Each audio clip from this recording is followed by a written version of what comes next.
존경하는 국민 여러분, 정진석 부의장님과 선배 동료 의원 여러분, 국무총리를 비롯한 국무위원 여러분, 국민의힘 소속 조태용 의원입니다. 한강의 기적과 민주화를 거쳐 당당하게 선진국 대열에 합류한 우리 대한민국이 문재인 정부 4년 만에 성한 곳이라고는 하나도 없을 정도로 망가졌습니다.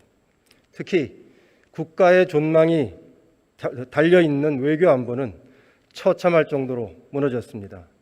많은 국민들이 대한민국의 앞날을 걱정하고 있습니다. 총리님, 앞으로 나와 주십시오. 자, 총리님, 국제원자력기구가 영변 핵시설이 재가동됐다는 공식 보고서를 발표했습니다. 알고 계시죠? 네. 총리께서는 영변 핵시설 재가동됐다는 사실을 언제 아셨습니까? 올 초인가요? 총리 취임하시고 나서 아셨습니까? 예, 그런 것 같습니다. 정확하게 날짜는 기억을 못 하고 있습니다만은 예. 보고서 발표 이전에 보고를 받으셨습니까? 다를 못 받았습니다. 예. 영변 핵시설이 7월 초에 재가동이 됐습니다. 한미 정보기관이 금방 파악을 합니다. 총리께서는 제가 보니까 굉장히 뒤늦게 보고를 받으신 것 같아요. 자, 5메가와트 원자로 재가동이 의미하는 게 뭡니까? 또 방사화학 실험실 재가동이 의미하는 게 뭡니까? 북한의 그동안 핵개발 능력을 그동안 계속하겠다라는 그런 의지로 읽히거나 혹은 또 그렇게 그걸 미국이라든가 다른 나라들이 그게 충분히 보고 있을 텐데 했다는 것은 우리가 이런 의지를 과시하기 위한 게 아닌가 뭐 그렇게 보여집니다만. 총리님 그 말씀은 제3자적인 한가한 말씀입니다. 왜냐하면 사용 후 해결료를 재처리하면 네. 핵무기 원료가 더 생깁니다. 그 핵무기는 우리를 위협하는 재료가 되는 것이죠. 이것이 정답입니다. 자, 남북 평화쇼에도 불구하고 아까 총리께서도 말씀한 것처럼 북한은 계속해서 핵무기를 늘려왔습니다. 우리 안보에 대한 직접적인 위협이고 굉장히 중요한 안보 사안입니다. 동의하시죠? 그럼요. 뭐 국제사회가 자, 영변 핵시설 재가동 남북 간의 합의 위반입니까? 아닙니까? 우선은 현재로서는 이제 이건 뭐 신의 성실의 원칙에 남북 간에 그건 어긋난다고 생각합니다. 제가 보니까 총리께서 외교부 차관보다 훨씬 낫습니다. 외교부 차관은 합의가 위반 아니라고 했는데 이건 남북 간 합의 위반입니다. 최소한 남북 간의 합의 정신의 위반입니다. 왜냐하면 남북 간의 합의 여러 가지가 있지만 비핵화가 하나의 근간입니다. 동의하시죠? 예, 그렇습니다. 예. 자, 비핵화 역행하는 조치를 북한이 취하는데 남북 간의 합의 위반이 아닙니다라고 대답하는 것은 제가 보면 지극히 잘못된 대답인데 총리께서는 최소한 남북 간 합의 정신의 위반이다고 말씀하셨어요. 네네. 높이 평가합니다. 총님 들어가셔도 됩니다. 국방부 장관 나와 주십시오.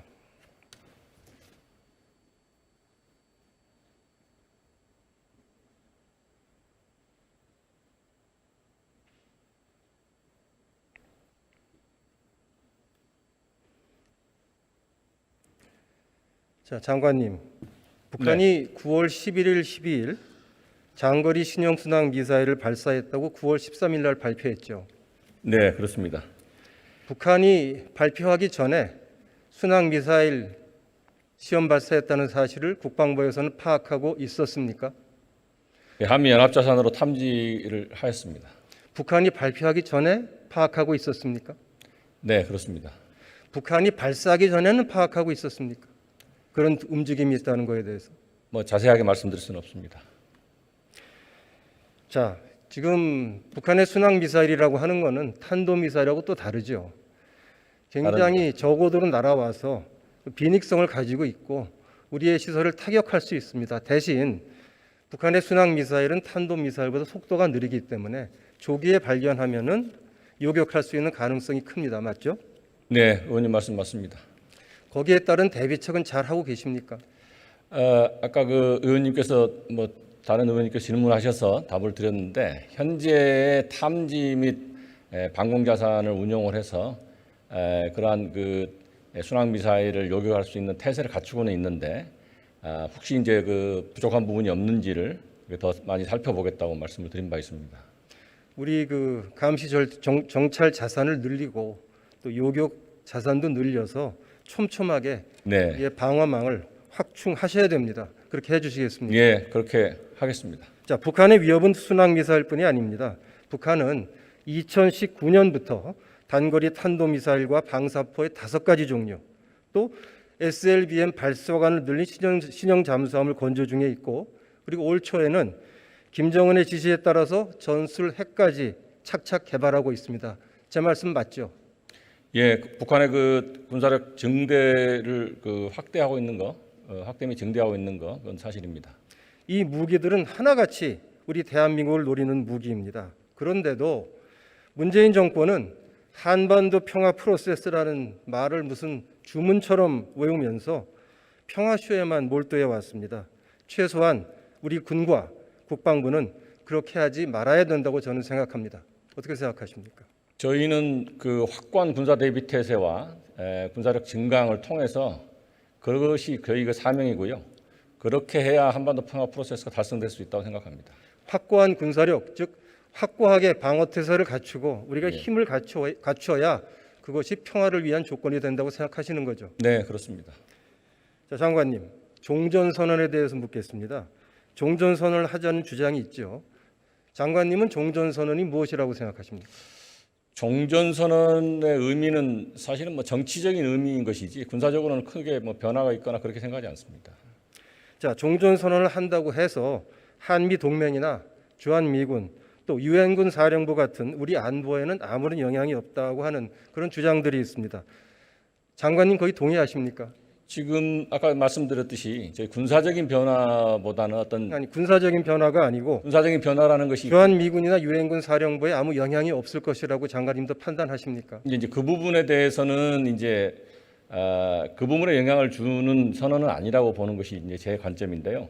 그렇게 가도록 뭐 하려고 생각하고 장관님은 종전선언에 대해서 북한이 어떻게 이거를 규정하고 있는지 들어보신 적이 있습니까? 뭐 들어봤습니다만 이제 종전선언은 말씀으로 좀 해주세요. 북한은 어떻게 규정하고 있습니까? 인식 차이가 있다고 보는 것이고요. 그래서 이제 저희 관점에서는 북한하고 우리 인식은 차이가 있을 수 있다는 말씀이죠. 뭐 있을 수 있는데요. 그건 이제 대화를 통해서 이런 그 선언은 해 나가야 된다고 생각합니다. 장관님, 북한은 남북 군사합의에 들어갔지도 않은 F-35 도입을 하면 군사합의 위반이라고 하고 있고, 또 그 군사합의에 들어가 있지도 않은 한미 연합훈련을 하겠다고 하면 또 합의 위반이라고 하는 그런 사람들입니다. 근데 종전선언에 대해서 사전에 북한하고 이런 것이 어떤 것이다라는 합의 없이 무작정 협상해서 합의를 하면 그건 굉장히 위험한 상황이 벌어질 수 있습니다. 종전선언을 추진하는 것은 다른 부처가 할 겁니다만은 종전선언을 해서 뭐가 잘못되면 그것은 모두 국방부 장관 소관사항이 됩니다. 그래서 제가 종전선언에 대한 국방부 장관의 입장을 묻고 있는 것이고, 북한의 입장도 분명히 확인을 하고 우리 안보에 미치는 영향이 무엇인지도 따져보고, 그리고 나서도 사실은 돌다리도 두드려보고 건너는 그런 신중한 자세로 추진해야 되는 것이 제가 본의원이 보기에는 종전선언입니다. 동의하십니까? 네, 뭐 인식을 일치시켜가면서 협상을 해나야 된다고 생각하는 말씀에 동의합니다. 그러니까 북한하고 분명히 종전선언의 의미에 대해서 합의가 있어야만 판단할 수 있다는 말씀에 동의하죠. 네, 그렇습니다. 굉장히 중요한 말씀입니다. 왜냐하면 종전선언 얘기는 많이 나왔지만 한 번도 북한은 여기에 대해서 이것이 뭐라고 얘기한 적이 없어요. 근데 우리끼리 이런 게 이런 거라고 하면서 추진한다고 하는 거는 제가 보기에는 우리 안보를 굉장히 어려운 위기로 몰아가는 잘못된 행동입니다. 자, 며칠 후면 9.19 남북 군사합의 체결 3년이 됩니다. 불평등한 남북 군사합의로 대한민국의 안보는 구멍이 뻥 뚫렸습니다. 장관님, 2018년 12월 달에 군사합의에 따라서 남북이 각각 11개시의 GP를 철거했죠. 예, 그렇습니다. 그 당시에 우리 GP는 몇 개고 북한군 GP는 몇 개였습니까? 상호 대등한 숫자였습니다. 다시 말씀해 주십시오. 상호 대등한 숫자였습니다.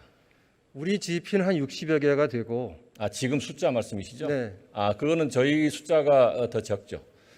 기억하세요 숫자를? 네, 기억합니다만은 뭐 굳이 말씀해 여기서 주십시오. 숫자까지 얘기할 필요는 아니, 없을 것 말씀해 같습니다. 주십시오. 한 2.5배 정도 그쪽이 많습니다. 그렇죠. 우리가 한 60개, 북한이 100개가 넘어서 한 2.5배 차이가 납니다. 그런데 합의를 했는데 각기 11개씩 빼자고 해요. 이거 제대로 된 합의입니까? 그거는 이제 전방에 저는 근무를 많이 해봤는데요. 북한의 GP의 모습하고 우리 GP 모습하고 좀 다릅니다. 장관님이 협상을 하신다면 그렇게 협상하시겠어요? 11개씩. 한쪽은 60개, 다른 쪽은 100개가 넘는데 그거는 11개씩 이제 뺀다 이거죠. 여러 가지 의미가 이렇게 있는데 빼면 어떻게 되겠습니까? 우리가 적고 저쪽은 남겠죠. 이제 그 숫자의 어떤 의미보다는 이제 근접해서 상호 교전의 우려가 있어서 남북 간의 우발적 충돌이 있는 GP를 이제 숫자를 한 것인데 그것을 시작점으로 해서 나머지는 구역 단위로 시작으로 해서 구역 단위로 할 계획을 갖고 있었습니다. 장관님 말씀이 맞아요.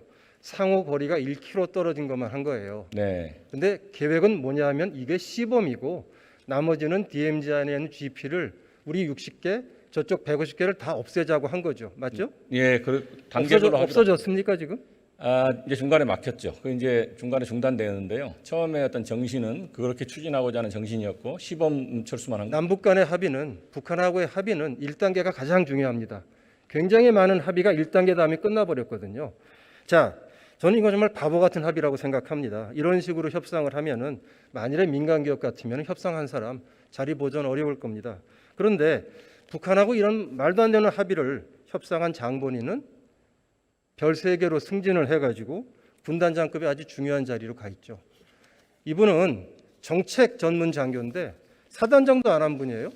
근데 그분이 우리 수도 서울을 방어하는 핵심 요직 사령관으로 가 있죠. 제가 보기에 이런 인사, 이런 군 인사 문재인 정부밖에 없었습니다. 그렇지 않습니까? 지금 뭐 의원님 말씀처럼 이렇게 단계를 다 밟아가서 그 사람의 역량을 평가하는 방법도 있지만 그 단계를 거치지 않았어도 그 역량에 대한 평가를 받은 걸로 알고 있습니다. 그러니까 사단장은 거치지 않았지만 군단장 해도 된다. 이런 말씀인 거죠. 지금 임무 수행을 곧잘 하고 있고요. 장관님 하신 말씀을 되돌려서 본인께 다시 한번 좀 들으시면서 어떤 말씀 하셨는지 한번 생각해 보시기 바랍니다. 자, 백령도하고 연평도에 배치된 자주포 요새 어떻게 훈련하고 있습니까? 실사격 훈련 어떻게 하고 있습니까? 의원님 그거 제가 잘 알고 있는데요. 이제 거기에 해병이 배치돼 있지 않습니까? 해병은 그 훈련을 못 하고 거기에 붙박이로 거기서 이제 배치하면서 훈련을 하고 있었는데 이제 좀 불편함이 있긴 있는데요. 거기에 이제 거기서 자, 남북 합의를 실사격 훈련은 못 하니까 그러니까 훈련은 저희만 못하는 게 아니고 수가 없죠. 저희만 못하는 게 아니고 북도 같은 훈련을 안 하고 북한은 해안포만 못하죠. 이제 그래서 이제 항해도 4군단포는 다 합니다. 아니요 좀 훈련을 다시 말씀을 해주세요. 그러니까 우리 백령도 연평도의 K9 자주포 어떻게 훈련하고 있습니까? 저희 지상으로 순환 시켜가지고 훈련을 하고 있습니다. 제가 이제 좀 보충 설명을 해드리겠습니다. 국민 여러분들이 아셔야 되거든요. 백령도와 연평도에 배치된 자주포는 대포는 배로 실어서 육지로 가져오고 그 대포를 쏴야 될 군인은 헬기로 육지로 모셔와서 그래서 훈련을 하고 훈련하는 동안엔 대포가 없으니까 그 백령도 연평도에는 김포 2사단에 있는 대포를 옮겨다가 그 사이 방어를 하고 훈련이 다 끝나고 나면 대포도 군인도 다시 백령도 연평도로 돌아가고 거기 가 있었던 김포 2사단 대포와 그 병사는 다시 자기 위치로 김포로 돌아옵니다. 맞죠? 해병대는 원래 순환하면서 움직이면서 전략기동군으로 해야 되는데 장관님, 그 훈련을 말씀 안 하시는 게 낫겠습니다. 병행해서 하고 있다고 저는 말씀을 드립니다.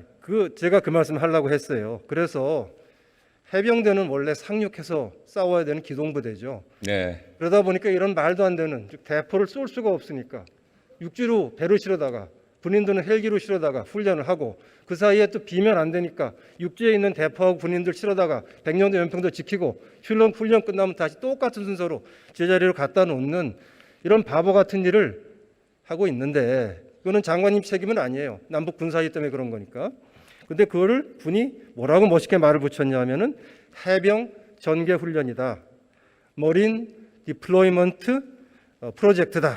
이렇게 이름을 붙여가지고 제가 말씀드린 현실을 호도해서 국민들이 어떤 일이 벌어지고 있는지 모르게 지금 하고 있습니다.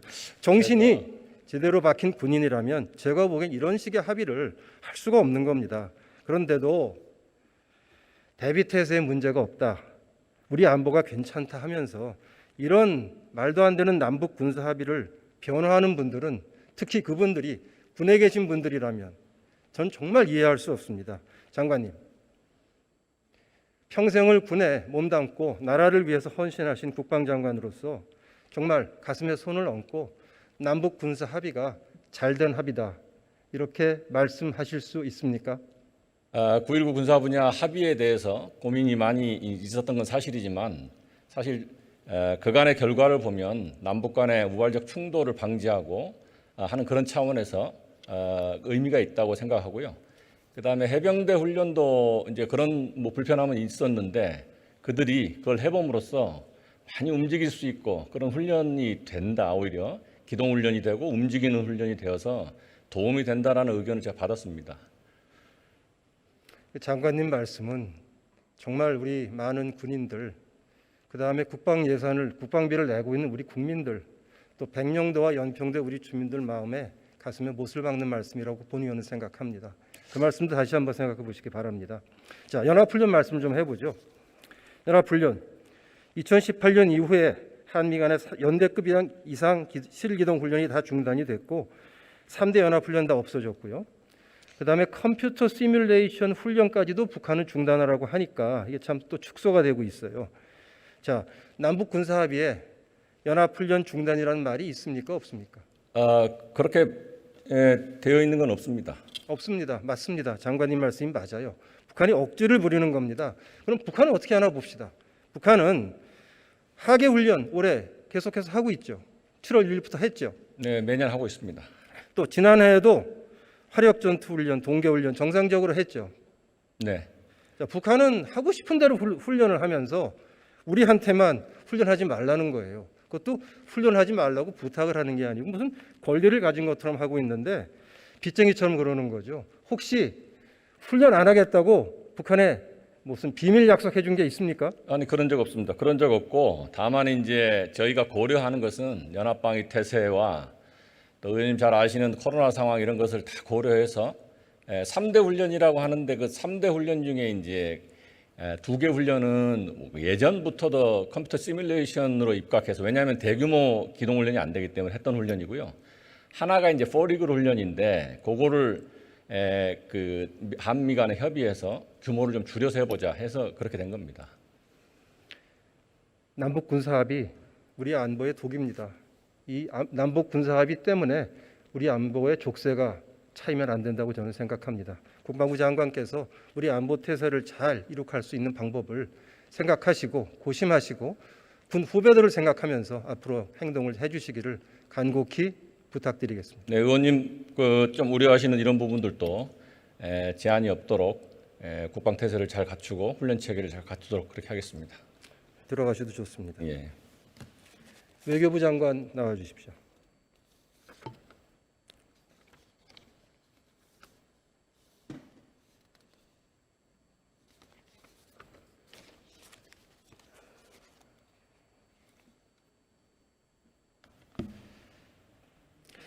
그 한중 관계에 대해서 간단히 묻겠습니다. 시간이 없기 때문에. 자, 백신 문제가 있어요. 그 한중 외교장관 회담에서 백신 협력을 약속한 다음에 한국은 중국산 백신을 접종한 중국 사람들 면제해주고 있는데 중국은 그렇게 안 하고 있습니다. 이거 문제죠, 장관님. 네, 뭐 반드시 그 형평성의 원칙만 보고 보면 문제가 됩니다만 우리가 그 WHO에서 인정한 백신을 맞은 우리 교민들이 그 한국에 있는 직계 가족을 방문하기 위해서 들어올 때 그분들의 편의를 위해서 허용하고 있는 것이기 때문에 반드시 그런 한중 간의 그 형평성 문제만 가지고 볼 수는 없다고 봅니다. 장관님 그 숫자를 한번 확인해 보세요. 그 말씀이 꼭 맞지 않고요. 내일 왕이 장관을 만나시면 이 문제 꼭 해결해 주십시오. 하시겠습니까? 네, 뭐 여러 가지 그 협의할 예정입니다. 들어가셔도 좋습니다.